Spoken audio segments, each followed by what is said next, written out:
No, nada, nunca. ¿Cómo están ustedes? Muy buenas noches, bienvenidos a Tolerancia Cero. Fernando Villegas, Fernando Paunsen, muy buenas noches. Estamos de inmediato para presentar a nuestra invitada, la generalísima de Evelyn Matei, Lili Pérez, senadora de RN. ¿Cómo está, Lili? Muy vocera. Vocera. Bueno, el otro día también le dije generalísima, pero es como la que la lleva ahí. Oye, muchas gracias, estoy feliz de estar con ustedes esta noche. Muchísimas gracias, Lili Pérez. Gracias por la invitación. ¿Está tan feliz con los resultados de la encuesta CEP? Perdón que sea tan directo y tan duro para entrar, pero 44-12. Con todos los matices que son aceptables, me parece que es decir que el trabajo de campo se hizo en un momento que todos conocemos de convulsionado en la alianza, incluso parte con Pablo Longueira como candidato y termina ese trabajo de campo con Evelyn Matei un día antes de inscribir su candidatura, con todo lo que ello significa, que lo recordamos, como no, lo conversamos aquí. De todas maneras, la diferencia es, bueno, no puede ser otra cosa, pero más desde el punto de vista, ¿cómo se achica esa diferencia tan abultada de 44-12? A ver, yo creo que nadie podría decir que es como para estar contento una encuesta de esa naturaleza, pero el otro día conversábamos con Fernando en la radio.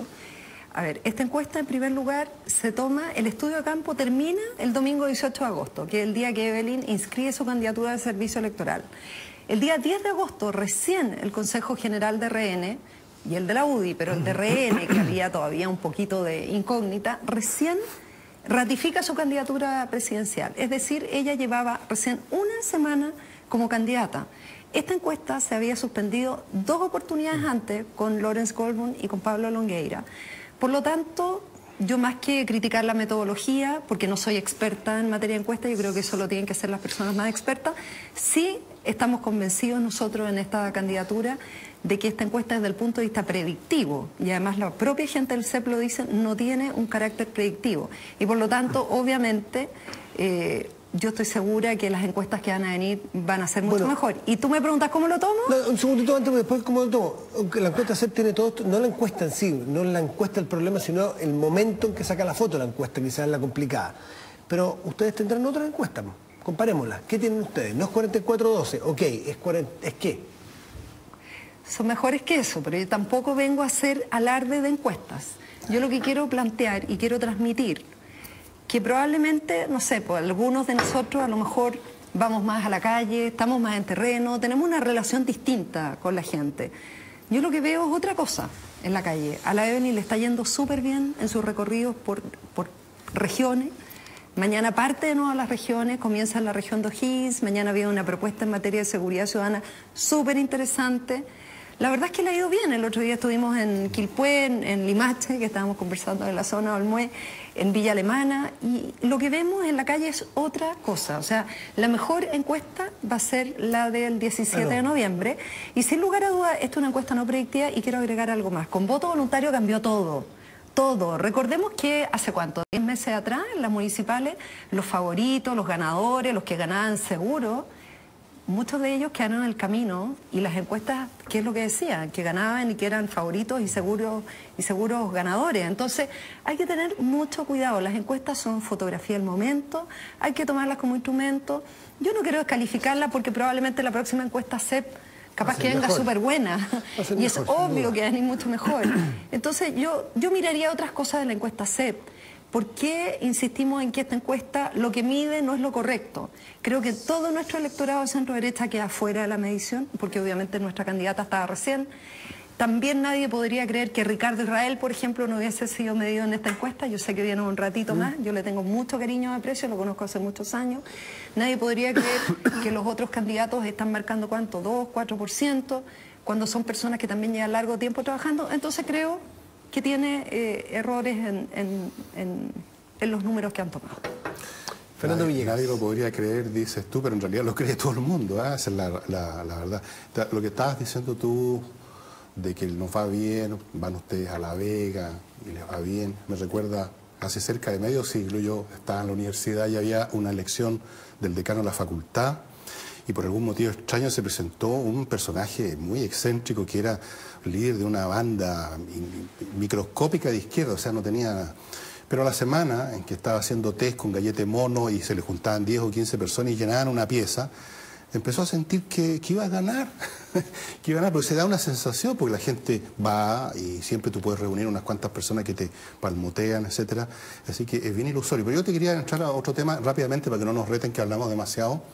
Este fin de semana o un día antes o dos antes, el presidente Piñera arrojó una granada verbal bastante impactante que tiene montones de aristas. Habló de los cómplices pasivos, esto era una entrevista todo cachete, digamos, los cómplices pasivos de los acontecimientos de septiembre del 73 en adelante, y con cómplices pasivos, que es una expresión que abarca muchas cosas, dejó un montón de palitroques, así, monos descabezados y otros que temieron estar siendo aludidos. Y me gustaría saber tu opinión respecto a quién se estaba refiriendo específicamente con cómplices pasivos, que supongo que no estará abarcando a toda la población que en ese momento era pasiva por definición y era cómplice, si se entiende eso, a saber que está pasando algo, y yo creo que todos sabíamos, pero no se podía hacer nada. En ese sentido, todo el país sería cómplice pasivo. ¿O se refería a otra cosa, Lili? Fernando, a mí no me llama la atención la entrevista que dio el presidente en el diario La Tercera, ¿fue, no? Sí. Anteayer. ¿Ayer o Ayer sábado. Porque es la conducta que él ha tenido desde siempre. Él siempre ha mantenido una sola línea en materia de derechos humanos. Ha sido tremendamente claro y transparente. Lo fue en su campaña. Recordemos que en segunda vuelta yo fui su vocera, por lo tanto me tocó representarlo y defender sus posiciones, y sobre todo en estas materias que siempre son muy controvertidas, ¿no? Y decir de que yo suscribo 100% su entrevista. A mí me da mucho orgullo tener un presidente de la República, de nuestro sector, de centro derecha, lo apoyado para que sea presidente. ¿A quién se refiere? Déjame terminar, pasivos? Fernandito, yo te escuché, yo feliz para contestar. Adelante. Ya. Él hace un análisis con respecto al rol que tuvo miembros del Poder Judicial, miembros de la prensa escrita, básicamente los alude. Y creo, sinceramente, que es bueno también mirar a quienes fuimos espectadores, o por edad o por no ser ni parte del grupo que impulsó la violencia en Chile, ni ser parte del grupo que tomó el poder, quienes miramos de lejos esto, y además generacionalmente. Yo de verdad creo que es sumamente importante que Chile, una vez por todas, tengamos un diagnóstico compartido de lo que pasó en esa época. Porque mientras Chile no tenga un diagnóstico compartido, pareciera ser que el patrimonio del cuidado de la vulneración de derechos humanos es como solamente de la izquierda, de un sector. Y eso no es así. Nosotros tenemos que tener un diagnóstico compartido. El golpe militar no fue porque se le ocurrió a un grupo de militares. Esto llegó, se desencadenó por cosas terribles que pasaron en la sociedad chilena, que obviamente no justifican nada de lo que pasó después, para nada. Pero que recordemos la violencia política, la descalificación, el etiquetar a las otras personas. Y cuando la vida de las personas comienzan a tomar poco valor, empiezan a tener poco valor, porque son una etiqueta, son los estos, los otros, los momios, los comunistas, y ya no existe ningún tipo de respeto en el trato, ni amistad cívica, y las instituciones se derrumban, que eso es lo que pasó en nuestra historia. Y viene después el golpe militar y todo lo que viene después, que no es una vez, son muchos años, ¿cierto? Después, en materia de derechos humanos, lo que es condenable. Yo creo que nosotros tenemos que aprender eso. Los países que no conocen a fondo su historia y no tienen diagnósticos compartidos con respecto a los sucesos y a los hechos que se desencadenan después, tienen el problema que alguna vez después podrían volver a repetir las cosas más que producen más desgracia en el ser humano. Déjame profundizar en eso. Efectivamente, ahora, si me permite, yo comparto lo que dijo el presidente. Sí, yo lo que quiero es tratar de entender es exactamente qué es lo que dijo, porque la palabra cómplice trae una carga per se, a priori. Cómplice, uno no es cómplice de cosas buenas. Se habla de complicidad cuando uno se está refiriendo tácitamente o expresamente a un delito, a un acto perverso. Entonces lo que te quiero preguntar es, pensando en esos jueces, pensando en esos periodistas que ahora ha mencionado el presidente, o todas esas personas, ¿hasta qué punto son cómplices? En el sentido de que se sumaron a estos actos desde su respectiva avenida, ¿hasta qué punto son cómplices y son por lo tanto moralmente reprochables? como se reprochó al comandante Cheire, que no hizo otra cosa de la que hizo y miró para otro lado quizás, o se tragó una historia que era un poco creíble. Entonces yo me gustaría profundizar porque siguiendo esta cosa de que hay gente que estaba arriba y que sabía lo que estaba pasando, y yo le decía antes, Fernando, que yo me acuerdo muy bien de esos años, todo el mundo sabía lo que estaba pasando, salvo 2 o 3 necios, o gente que se quería engañar por razones de que estaban muy metidos precisamente. Todo el mundo sabía lo que estaba pasando, en los barrios, en las calles, en la ciudad. Yo viví eso en los años, tenía 20 y tantos años.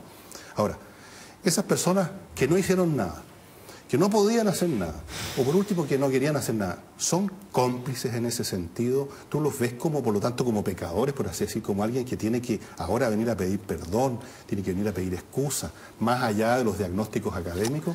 Esa es la cuestión. A ver, yo creo que lo peor que nos puede pasar a nosotros como país es seguir en esta división de que aquí están los buenos y aquí están los malos.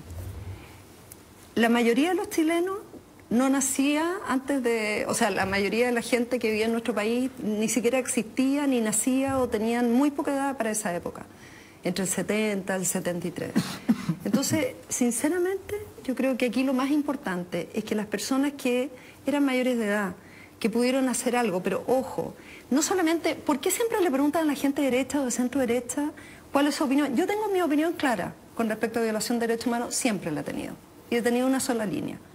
¿Por qué no le preguntan siempre a la gente izquierda? Eso a mí realmente me da la atención, no me refiero a ustedes, pero me llama la atención los medios de comunicación que nunca les preguntan a la gente izquierda, porque si yo condeno la violación de derechos humanos en Chile, también tengo que condenarla en Cuba, pero yo estoy de acuerdo con eso, pero a la gente... Yo creo que hay que tener una sola conducta. Pero se le pregunta sobre Cuba, por ejemplo, a la izquierda, otra cosa es lo que contesten, ¿no? Pero se les pregunta por igual... Pero yo creo en general, Matías, de que ha sido muy esquiva, sobre todo los medios de comunicación y la prensa, en general ha sido muy esquiva a preguntar con interés o muy fuertemente a la gente que está a la izquierda y que además en esa época tuvo una participación. Recordemos hasta de que el día hubo... de hoy muchos no quieren reconocerlo. Efectivamente, que hubo hechos de violencia. Entonces yo veo, por ejemplo, que hay gente como el senador Hernán Larraín, que pide perdón. Yo imagino que primero el perdón es algo muy personal, es un proceso, una reflexión interna. Me imagino que alguien que pide perdón es porque siente que tiene que pedirlo, no porque alguien lo haya presionado. Y yo además lo vi ese día. Yo estaba en la presentación del libro porque yo soy una de las 40 personas que escribió en el libro, coautora suena un poco, pero es verdad, fui una de las que escribió el libro y la verdad es que yo lo vi tremendamente contenido, emocionado. Pero también me llama la atención por qué él, y solo él, y por qué no de pronto un senador de izquierda, o alguien que realmente también haya tenido una participación mayor en esa época. Yo creo que mientras Chile siga dividido en estos bandos irreconciliables, y por esa razón yo creo que nosotros tenemos que hacer esfuerzos por compartir diagnósticos, pero por salir adelante también. Fernando. No solamente mirar los 40 años de atrás, Fernando, sino pensar en los 40 años que vienen para las próximas generaciones. Oscar Guillermo Garretón hoy día en una entrevista muy profunda. Y todos mis respetos para él. Yo creo que en la medida que... Y eso es muy bonito, porque cuando uno lo lee yo creo que tiene un valor tremendo. Oye, y Max Colodro, yo no sé si lo leyeron, a Max Colodro, que es cientista político, también escribió, creo que en la tercera, donde él habla de su generación que también suscribió políticas de la izquierda y que no vieron cosas que tenían que ver. ¿Sabes qué pasa? Yo estoy totalmente de acuerdo con las personas que han planteado de siempre su posición. A ti te he entrevistado miles de veces y no me cabe ninguna duda. El punto es que cuando se habla de la izquierda, que tiene que reconocer... Fíjate que yo creo que la cantidad de volúmenes acumulados de mea culpa que se han hecho en la izquierda por los errores que causaron incluso protagónicamente el golpe militar, yo desafío que me encuentren en cualquier otra izquierda de América Latina la cantidad de mea culpa que se han hecho. Todo el proceso de la convergencia, una cosa que no lo hayamos leído, todo el proceso de la convergencia se hizo sobre la base de una tremenda crítica a las cosas que se habían hecho. Todas las formas de diferenciar en el momento del Acuerdo Nacional, cuando estaba el año 85, en esa época Andrés Alamán, ¿te acuerdas? Era una de las personas delante. Se dividieron los socialistas entre los almeidistas y los de Núñez y de Arrate. Y la diferencia básicamente tenía que ver con posiciones que se tomaron respecto a cuál había sido la posición del Partido Socialista incluso en la época de Allende. Altamirano se han escrito como 3 o 4 libros donde él hace una crítica feroz a lo que fue la posición incluso suya propia en esa situación. Camilo Escalona ha hecho prácticamente lo indecible por intentar señalar que no puede el Partido Socialista volver a colocar un presidente en la situación que se colocó y que colocó Allende contra la espalda de la pared de su propio partido. Si uno busca, y quizás yo tengo un sesgo en ese sentido porque me tocó ser periodista de la revista Análisis durante 10 años y recibíamos todas estas cosas que se escribían y claro, ¿no? Las leían muchas personas y cuando ya tú no lees algo hace 30 años ya puede parecer que no te dijo nada. Pero te puedo asegurar que tú puedes encontrar prácticamente todo escrito. Donde yo sí creo que hay una granada, si tú quieres, como lo usó el Fernando, del presidente con la palabra cómplices pasivos, es que yo creo que él no se está refiriendo a los militares por primera vez. Él se está refiriendo al mundo civil. Él se está refiriendo, y lo dijiste tú muy bien, a los medios de comunicación, a personas en específico que sabían. Se ha dado casi un hecho de que los militares deben pagar por lo que pasó después del golpe militar. Y lo que el presidente dice cuando habla de los cómplices pasivos amplía el rango. Y dice, perdóname, pero había muchos civiles que sabían lo que pasaba y no hicieron nada. Y eso es lo que yo creo que molesta. Por eso sale el presidente de Renovación Nacional a criticarlo muy fuerte hoy día y sale la UDI parándose en Lilacha, porque yo creo que advierten que no se está refiriendo a los típicos militares de mando medio que pagan y que están en Punta Peuco, están en el Penal Cordillera. Y eso me parece a mí tremendamente interesante de parte del presidente. Bien, de lo primero que tú dices, yo creo que es cierto, pero es la antigua izquierda la que hace el mea culpa y la autocrítica. De la izquierda más contemporánea, de las nuevas generaciones que uno ve en el Congreso, la verdad es que no es esa autocrítica de los más antiguos, los que fueron, de los que tú has nombrado. Esa autocrítica no existe el día de hoy. Ahora, yo sinceramente creo que nosotros tenemos que, para mirar para adelante, por eso insisto, tenemos que tener diagnósticos compartidos. Aquí no es que haya habido un porcentaje de personas en el país que de repente se les ocurrió tomarse el poder, sino que aquí hubo una serie de hechos que llegaron y por eso es tan importante, yo siempre insisto, cuidar el lenguaje, no descalificar, no atacar, tener cuidado en cómo se trata al adversario político. A mí me preocupa eso de repente, los tonos que se adquieren en las campañas. Cuando yo veo, por ejemplo, con respecto a propósito de la encuesta CEP, yo de repente escucho en las radios o las descalificaciones, hoy día el presidente del Partido Socialista refiriéndose a Evelyn Matei, riéndose de ella porque ella dijo de que ella, cuando ella desnudó, y yo quiero recordarlo, ella fue la primera diputada, ella era de RN en esa época, de centro derecha, que ella reconoce la violación de derechos humanos y ella lo recordó el día de ayer y salió en todos los medios de comunicación. Yo lo recuerdo porque eso nos marcó fuertemente a las nuevas generaciones, los que éramos veinteañeros en esa época. Yo me acuerdo que nos marcó. Hoy día tal vez a la gente se lo olvida, pero hace 23 años, 24 años atrás, que un diputado, en este caso una diputada, ella hubiese dicho estas cosas, fue fuerte en nuestro sector político. Entonces hoy día salen mucha gente a pegarle, entre ellos el presidente del Partido Socialista, pero no con críticas políticas, sino con ataques, descalificaciones personales. Yo creo que eso nos está haciendo mucho daño como sociedad, porque la gente empieza a ser desvalorizada. Eso corre para los dos lados, ¿no? Eso, ahí hay autocrítica, ¿no? Matías, eso corre para los dos lados. O sea, a mí este tema de las campañas sucias, ese tipo de cosas, lo encuentro pésimo. Creo que no tiene ningún efecto. Si aquí lo importante es que las personas muestren propuestas y debate de ideas. Pero me parece que eso es lo que más cuenta, sobre todo... Pero déjame terminar la idea. Por favor. Yo he visto de pronto mucha soberbia en miembros del comando de Bachelet. ¿En qué sentido? A raíz del resultado de esta encuesta CEP, se han burlado de nosotros. De repente nos miran hasta en menos, así como diciendo, ustedes la derecha, si la derecha, los conflictos y todo esto. Y la verdad es que hay un dicho muy cierto. En las batallas nunca hay que subestimar al adversario. Y yo creo que a nosotros nos están subestimando. Nosotros estamos recién saliendo en la campaña. Esta es una campaña que recién se está armando.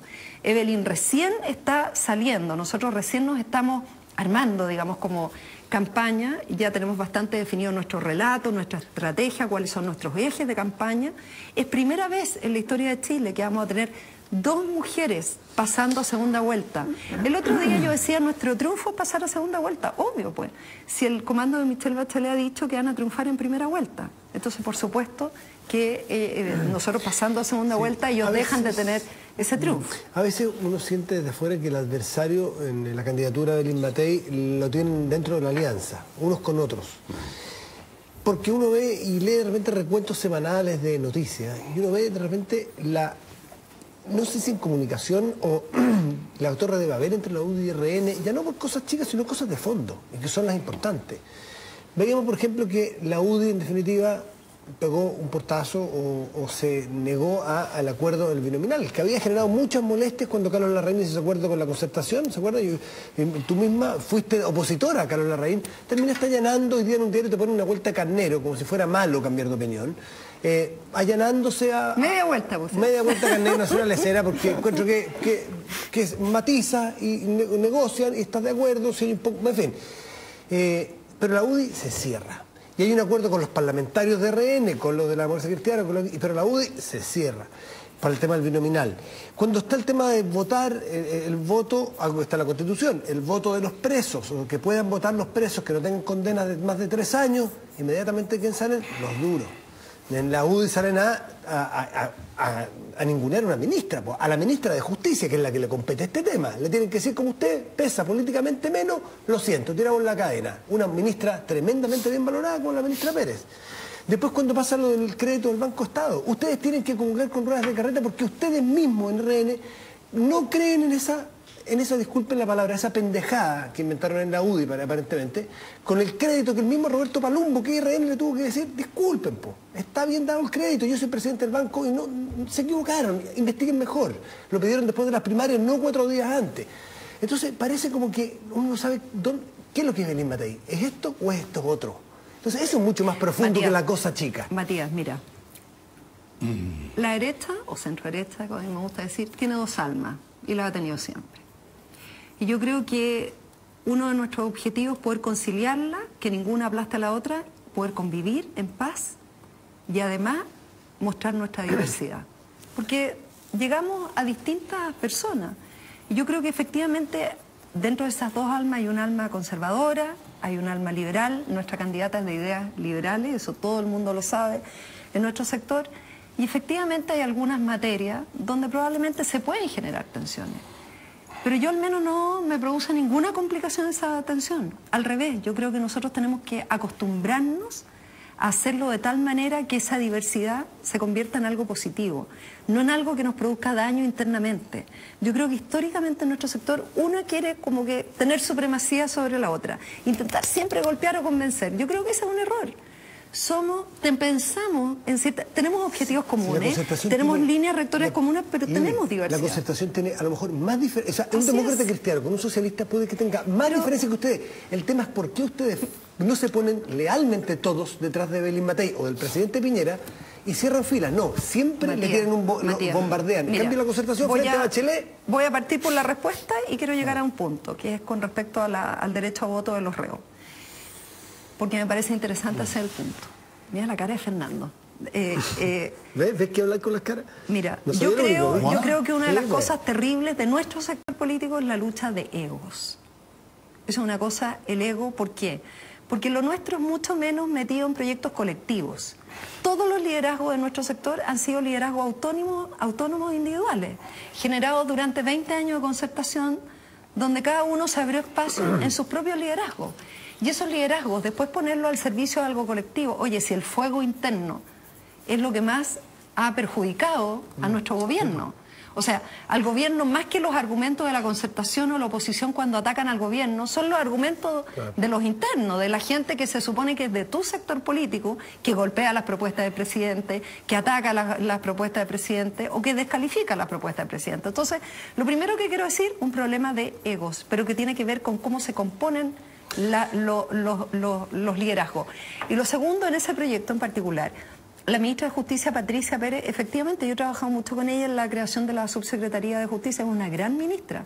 Y ella lo que plantea, y ojo, algo que no ha salido público, lo que pasa es que el Instituto de Derechos Humanos estaba requiriendo al servicio electoral, y probablemente el día de mañana incluso podría hasta poner un recurso de protección contra el servicio electoral si quisieran hacerlo, por no porque no ejercieran el derecho a voto las personas que están detenidas, no los que están cumpliendo condenas, sino los que están procesados y que están detenidos.